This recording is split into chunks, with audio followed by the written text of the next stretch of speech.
দলবদলের পালা।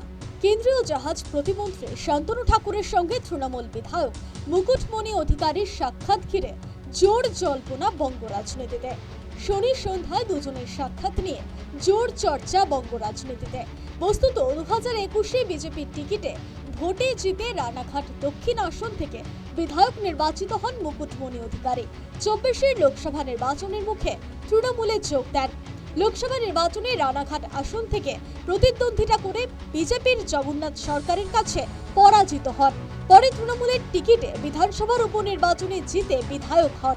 শান্তনু ঠাকুর অনুগামী হিসেবে পরিচিত মুকুটমণি কি ফের বিজেপিতে? গেরুয়া শিবিরে তাঁর ঘর ওয়াপসি কি স্রেফ সময়ের অপেক্ষা? শনিবার সন্ধ্যায় শান্তনু ঠাকুরের সঙ্গে মুকুটমণির সাক্ষাতের পরেই শুরু হয় জল্পনায় জল ঢেলেছেন মুকুটমণি নিজেই।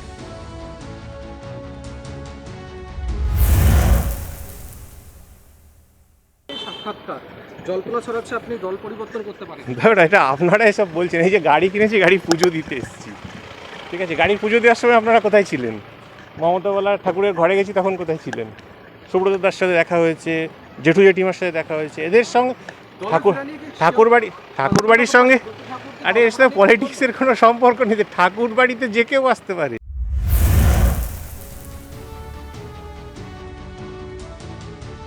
মুকুটমণির দলবদলের জল্পনা উড়িয়ে সৌজন্য সাক্ষাৎ দাবি করেছেন কেন্দ্রীয় জাহাজ প্রতিমন্ত্রী তথা বনগাঁর বিজেপি সাংসদ শান্তনু ঠাকুরও।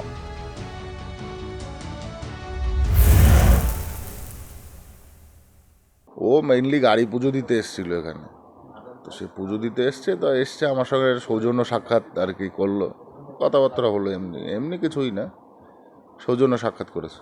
ভোটের মুখে শুধু কি সৌজন্য সাক্ষাৎকার নাকি দলে ফেরার নিয়ে কোনো দলে ফেরা নিয়ে ওই সব নিয়ে আলোচনা হয়নি, ও মেইনলি গাড়ি পুজো দিতে এসছে।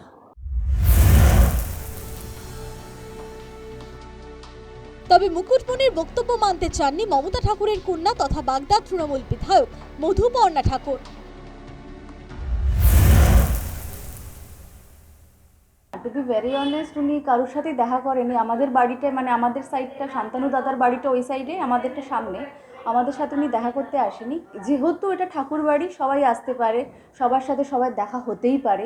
কিন্তু আমি বুঝতে পারছি না মিডিয়ার সামনে মিথ্যে কথাটা বলা কেন, মানে মিথ্যে কথাটা কেন বলে এখানে সবার জন্য মাথার মধ্যে একটা মাইন্ডে একটা কোয়েশ্চেন মার্ক থেকে যায় যে মিথ্যে কথা কেন বলে। বলতেই পারতো যে দেখা করিনি বা অন্য কিছু বলতেই পারতো, না হলে কিছু বলতে নাই পারতো, কিন্তু মিথ্যে কথাটা বলা, ওখান থেকে কোয়েশ্চেন মার্ক রাইজ হচ্ছে যে কেন উনি মিথ্যে কথা বললো।